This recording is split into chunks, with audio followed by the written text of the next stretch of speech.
네, 지금 유가가 많이 내렸어요. 40달러 했던 게 열흘 전이었었습니다. 제가 10월 20일까지 40달러 넘는 걸 봤었었는데, 이 WTI 기준으로 해서 지금 34.4달러까지 내려가고 있는 거를 보고 있습니다.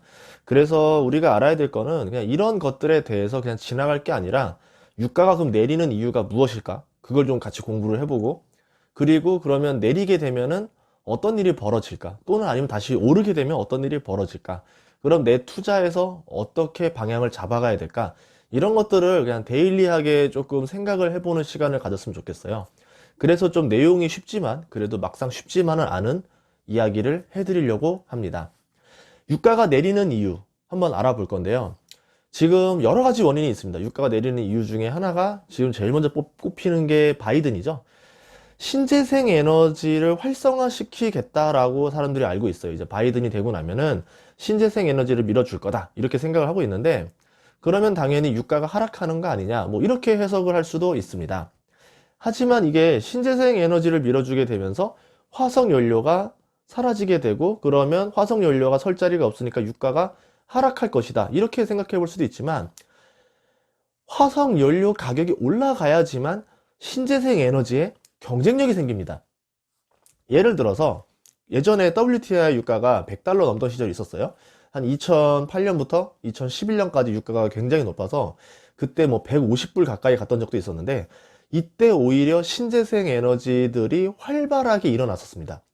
유가가 너무 비싸니까 이제 뭐 태양광을 하든 뭐를 하든 풍력을 하든 뭐라든 하든 간에 이제 경쟁력이 생겨버린 거예요. 그러면은 제가 바이든이라면 유가를 올리는 방법을 쓸 수도 있지 않겠냐, 이렇게 볼 수도 있는 거예요. 그러니까 바이든 때문에 무조건 유가가 내린다 이렇게 생각할 수 없을 수도 있어요. 왜냐하면 뭐 예를 들어서 시추 허가 자체를 줄여가지고 원유 공급을 줄이게 되면은 유가는 이제는 수요처가 많아지지도 않고, 그런데 가격은 올라가면서 신재생 에너지가 이득을 볼 수도 있는 그런 구조가 나올 수도 있습니다. 두 번째 이유는 뭐냐면 유럽 봉쇄예요. 이제 유럽을 봉쇄하는 게 지금 프랑스, 독일, 그리고 영국 거의 4주 정도 했으니까 11월은 거의 뭐 샷다운이라 봐야 되거든요. 유럽 같은 경우는. 그래서 당연히 뭐 원유 소비가 감소할 것이다, 이렇게 예상을 하고 있고, 선거가 끝나고 나면 이제 미국 같은 경우도 확진자가 9만 명씩 넘어가고 있으니까 10만 명이 넘고 이러면은 미국도 어쩔 수 없이 샷다운을 해야 되지 않느냐, 이렇게 보기 때문에 원유 소비량이 급격히 줄어들지 않겠냐라고 예상이 돼서 원유 가격이 급락하는 거다, 이렇게 볼 수도 있어요. 아무래도 이제 원유 자체가 재고가 늘어날 거고, 재고가 늘어나니까 주문이 줄어들 거고, 그래서 먼저 선반영을 하는 원유 선물 가격이 떨어지고 있다, 이렇게 말하고 있고요. 다른 이유로는 허리케인이 있습니다. 지금 허리케인으로 인해서 최근 재고가 늘어났기 때문에 이게 조금 지금 원유를 주문하는데 부담이 돼서 유가 하락을 촉발하고 있는 거 아니냐. 또 다른 말은 뭐냐면 이제 오펙 플러스가 증산을 해요. 내년 1월부터 일일 200만 배럴 정도 이제 증산을 할 겁니다. 그렇게 되면은 이제 원유 생산량이 더 늘어나니까 유가 하락이 이어지지 않겠냐. 그래서 이제 원유를 미리 사야 되는, 다음 달, 다다음 달 거를 사야 되는 원유 선물 가격이 하락하고 있는 거 아니냐, 이렇게 보고 있습니다. 한마디로 뭐냐면 원유 소비량이 늘어날 거로 보이면은 원유를 미리 사려는 수요가 생기겠죠. 그래서 원유 가격이 올라가겠죠. 선물 가격이 올라가는데 앞으로 원유 소비가 더 줄어들 걸로 생각이 되기 때문에 지금은 원유를 사려는 그 수요가 더 줄어드는 거예요. 앞으로 사려고 하는 사람들이 더 줄어듭니다. 그래서 원유 선물 가격이 떨어지는 거다, 이렇게 예상할 수 있지 않을까 봅니다. 그럼 원유 가격이 하락하면 이제 어떤 영향을 끼치냐면, 투자자라고 하면 당연히 생각을 해봐야 되죠. 정제 마진이라는 걸 생각해 봐야 돼요. 정제 마진이 뭐냐면 이 원유를 사와서 정제를 하죠. 뭐 나프타, 휘발유, 뭐 경유, 등유 이런 식으로 해서 이게 정제를 한 다음에 다시 해외로 수출을 합니다. 뭐 국내에서 소비하는 양도 있겠지만 우리나라 정유사들이 상당히 많은 양들을 해외로 수출하기 때문에 이 수출 비중을 더 많이 보셔야 돼요. 그래서 정제 마진이 굉장히 중요하다. 싱가포르 정제 마진을 보시면 좀 더 도움이 될 것 같아요. 9월부터 이 정제 마진이 간신히 플러스로 회복이 됐습니다. 그 코로나 때문에 마이너스를 한창 기다가 회복이 돼서 10월 마지막 주에 1.7달러 정도까지 이제 정제 마진이 회복이 됐었어요. 그래서 아, 이제 4분기부터는 좀 정제 마진이 좋아지지 않겠냐라고 기대감을 좀 가지고 있었는데, 아니 웬걸? 유가가 지금 하락하고 있잖아요. 그러면 4분기는 보나 안 보나 또 죽을 썼다, 적자가 또 예상이 된다, 이렇게 말을 합니다. 정제 마진이 플러스면 수익이 나는 거 아니냐 말하는데, 정제 마진이 플러스가 나는 게 아니라 인건비도 줘야 되고, 뭐, 공장도 돌려야 되고 하기 때문에, 이 우리나라 정유사들은 4에서 5달러 정도의 정제 마진이 나와야 손익 분기점이라고 해요. 정유사가 수익을 내는 기점이 이 한 4달러에서 5달러 정도로 봅니다. 그러면 10월 말에 정말 좋아서 1.7달러까지 찍었다가 이제 다시 고꾸라질 건데, 그러면 4분기도 정유사는 공쳐 따라 봐야 되겠죠.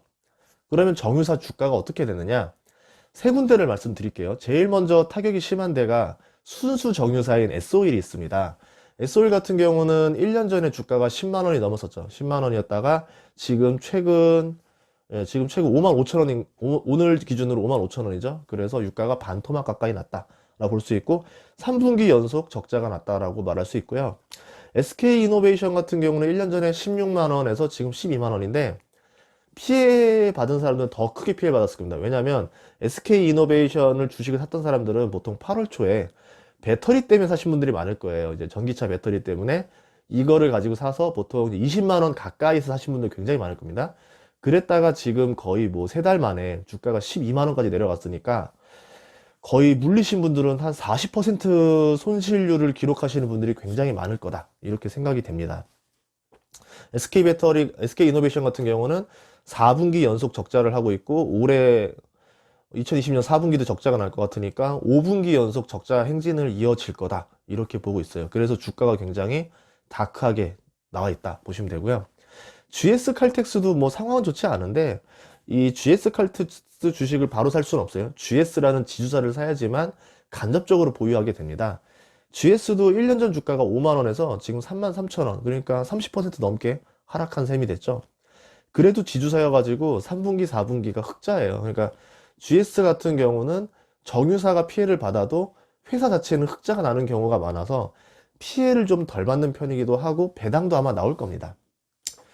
고배당주로 유명한 또 회사 중에 하나가 윤활유 회사가 있어요. 한국쉘 석유라는 회사가 있는데 여기도 1년 전에 34만 원이어서 다가 좀 30%가량 하락해서 24만 원까지 주가가 내려갔습니다.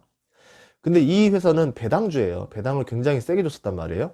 16,000원 정도 배당을 줬었는데 지금 이익이 더 떨어질 겁니다. 그래서 아마 이 이익보다 더 많이 주지는 어려울 거니까 그러면 배당금도 감소할 거고 배당 수익률도 떨어질 거고 그래서 이제 주가 하락이 조금 오지 않겠냐 이렇게 예상이 되고 있고요. 그러면 유가가 오르면 어떤 일이 벌어질까요? 보통 유가가 오르면요 몇 가지들이 발생을 하는데 정제 마진이 회복이 되겠죠. 그러면 경기 상승이 이어지기 때문에 정유업 기업들의 주가도 오르겠지만 화학업체 주가가 올라갑니다.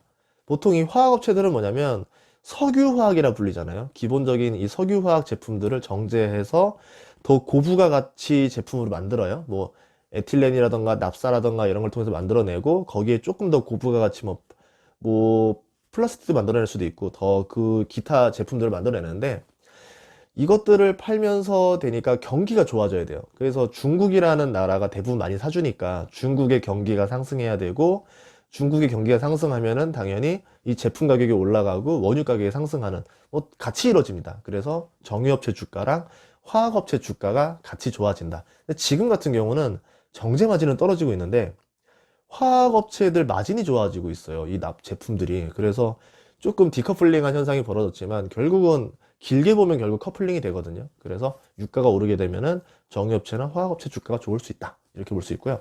두 번째는 뭐냐면 농산물 가격이 오릅니다.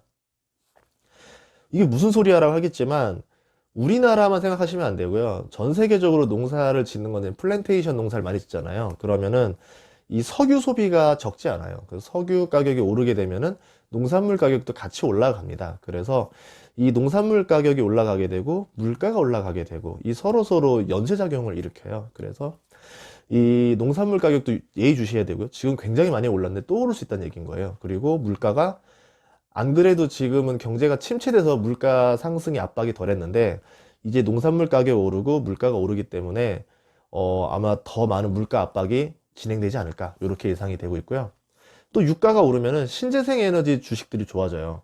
이제 원유 가격이 올랐기 때문에 신재생 에너지도 경쟁력이 생겼다. 여기에 보조금도 받고 이제 뭐 미국의 대통령이 누가 될지 모르겠지만 되고 나면은 신재생 에너지를 밀어주겠죠. 그러면 우리나라도 그린 뉴딜이죠. 중국도 아마 이제 인프라를 많이 터뜨렸는데 신재생 관련으로 많은 게 있을 겁니다. 그러면 신재생 에너지 테마가 또 한 번 달릴 수 있는 어떤 기반이 마련되는 것이죠. 유가가 오르면요, 또 이거는 우리나라에 좀 많이 호재가 되는 것 중에 하나인데, 조선 쪽의 수주가 많아집니다. 아무래도 이제 중동 쪽에서 선박에 대한 발주가 많아요. 뭐 유조선이라던가 뭐 LNG선이라던가 이런 것들이 많아지는데, 우리나라가 전 세계 조선업을 거의 꽉 잡고 있기 때문에 여기에 대한 콩고물이 상당히 많이 떨어지는 나라입니다. 그래서 유가가 오르면은 조선업이 오를 수 있다라는 거고, 이제 뭐 중동 쪽에서 나오는 해양 플랜트 발주 이런 것들도 나올 수 있기 때문에 건설업이 좋을 수도 있다, 이렇게 볼 수 있고요. 또 유가가 오르면은 이 전기차, 수소차가 다시 한 번 더 매력을 얻을 수 있어요. 휘발유 가격이 오르기 때문에 이제는 조금 더 친환경, 안 그래도 친환경을 원하고 있었는데 이제 비용적으로도 승산이 나는 전기차에 대한 매력이 생길 거고, 그러면 수소차에 대한 매력도 같이 생깁니다. 그러면 뻔한 주식들 있잖아요. 전기차 하면 여러분 생각나는 거 땡땡땡, 그리고 수소차 하면 생각나는 거 땡땡땡. 이 주식들이 조금 더 한 번 더 관심을 받을 수 있다, 이렇게 볼 수 있다라는 거죠. 그래서 유가라는 게 떨어지던 말던 나는 주식만 볼 거야가 아니라, 유가가 떨어지면은 이거에 대해서 앞으로 어떻게 될 것인가에 대해서 상상력을 가져보고 미리 대응해 거나 아니면 미리 준비를 해서 투자를 하거나, 이렇게 돼서 여러분들의 어떤 계좌에 플러스에 도움이 되셨으면 하는 바람에서 영상을 하나 찍었습니다. 앞으로도 조금 가볍지만 그냥 충분히 들었을 때 도움이 될 만한 내용들을 앞으로도 많이 다뤄드리도록 할게요. 그러면 더 좋은 정보로 찾아뵙겠습니다. 감사합니다.